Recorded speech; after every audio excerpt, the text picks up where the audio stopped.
The New York Times published an interesting story and infographic about an issue that has roiled the country over the last year and a half: affirmative action in college admissions. The predictions about the Supreme Court's ruling eliminating racial preferences were pretty dire. Here's how two college newspapers framed it at the time. Northwestern headline: Ruling marks end of an era for affirmative action. Oberlin headline: Affirmative action promises to affect generations of prospective students of color. But at the time, we didn't really know the full impact because we only had stats from a handful of schools, even in the immediate aftermath of the ruling. So what the Times did was they went ahead. They gathered data. 59 top colleges. Not all the top colleges, but a solid enough sample. No Harvard, but Harvey Mudd. No Yale, but UNC, Dartmouth, Cornell, Princeton, Emory. Honestly, I'm fine with no Harvard and Yale. Those schools dominate this conversation way too much. But Northwestern and Oberlin, they were included. And it turns out that the so-called end of an era led to more Black and Hispanic students at those particular colleges. At Oberlin, the percentage of Black students increased by 2%. Hispanic enrollment increased by 5%, from 8 to 13%. Overall, Asian students at Oberlin declined to 5% only, and white enrollment saw a notable drop of 7%. Northwestern, similar trend: Black enrollment up by 3%, Hispanic enrollment up, Asian enrollment down, white enrollment dropped by 3%. Now, did I cherry pick those two colleges as non-representative examples? Yes, I did. A selective admission officer might phrase it this way: I curated a sample from a larger pool, taking into account the background of the applicants, which is what I should be doing. Before we go any further, let me acknowledge when I say things like black up, white down, I understand it makes a lot of people uncomfortable. I was on a very good new podcast that I think we're going to do some more times in the future. It's Josh Barrow's Very Serious Show. And one of the panelists, Ben Dreyfus, made this interesting point about this very issue. The thing about all of this DEI is I think that except for some extreme people on the left and right, people don't want to talk about race. Yeah. You know, like remember it. I, of course, quite infamously, do enjoy talking about race, sometimes to my detriment. But these numbers, of course, they matter. This was huge news. Affirmative action in elite college admissions has been one of the most high-profile policy issues of the last year and a half. It has commanded media coverage. It has influenced national priorities. It has provoked intense debate. And thanks to the data that the Times tracked down, good on them, I can report this, and they can too, or should. At these 59 top colleges, schools that reject more applicants than they accept, there was almost no net change in racial composition.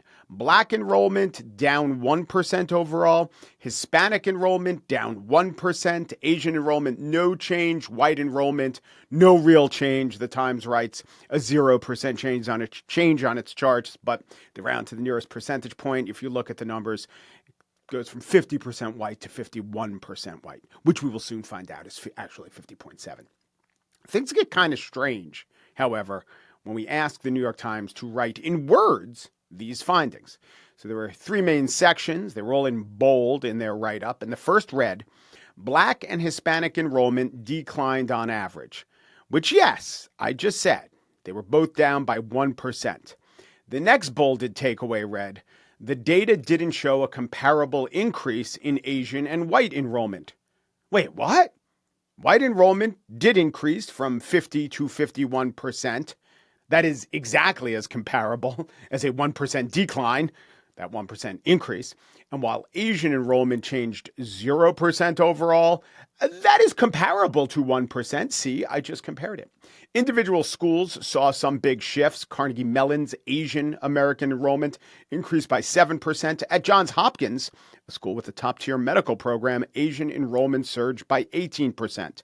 So in some schools, there were substantial changes, but across the board, most didn't change that much. The average showed really almost no impact. But you had to read the numbers, not just grasp the words in the Times to understand all that. Then there are the charts. If you went by the charts, I don't know how well served you were. They were weirdly different in print versus online. Now, I admit it. If, as Ben Dreyfuss says, people don't like talking about race, they really hate listening to a discussion about chart formatting. But stay with me. The long-term trend is clear. There has been a significant decline in white enrollment at selective universities. In 2010, white students made up about 2/3 of the student body at these schools. By 2021, it had dropped to half. Now, in 2024, it has rebounded ever so slightly to 50.7%.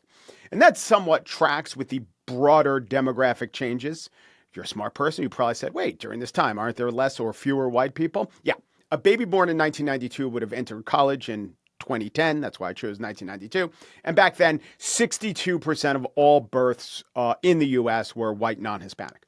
By 2005, this is when the freshman class of 2023 was born, that number had gone from 62% white non-Hispanic to 55% white non-Hispanic. So part of the decline is changing demographics. And the rest, well, it's a combination of outreach, immigration, economic mobility, and the already disproportionately well-educated Asian population. But let's be honest, some of that change was affirmative action, maybe even a lot of that change. Affirmative action was, to a pretty decent extent, doing exactly what affirmative action was intended to do, lowering the percentage of white students in elite colleges.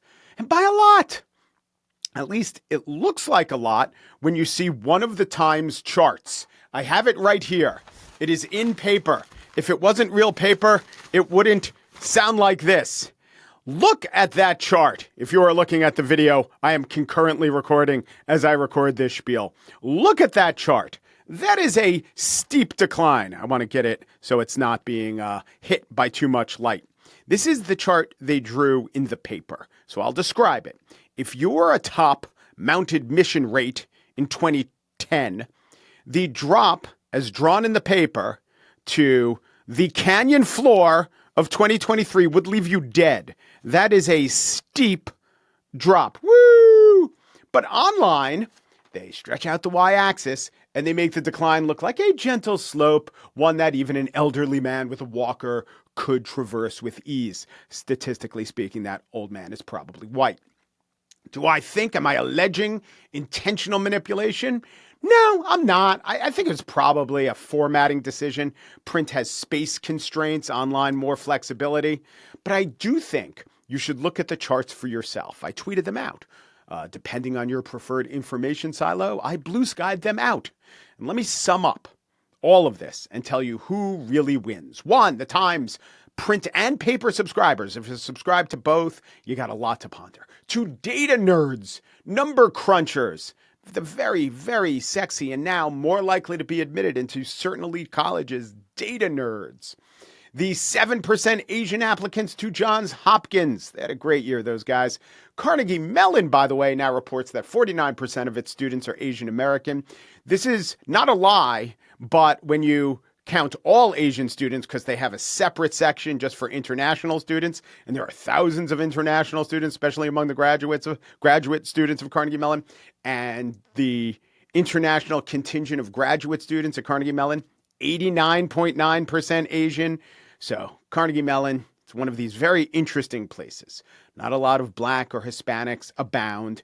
And since it's a great school, you wish there were more, but not at the price of excluding extremely well-qualified Asian students. And just like at CIT, MIT, the great tech schools, there are relatively few white people either. Asian students are disproportionately more deserving of admission. They want to go to these schools, and now they're being let in. But overall, just not a big change. Is this all fair? Is this all just? Is this what the courts wanted?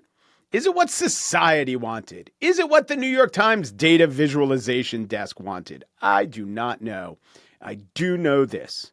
One party got what they wanted. In 2023, Oberlin's president, Carmen Twillie Ambar, issued this statement. She was very upset.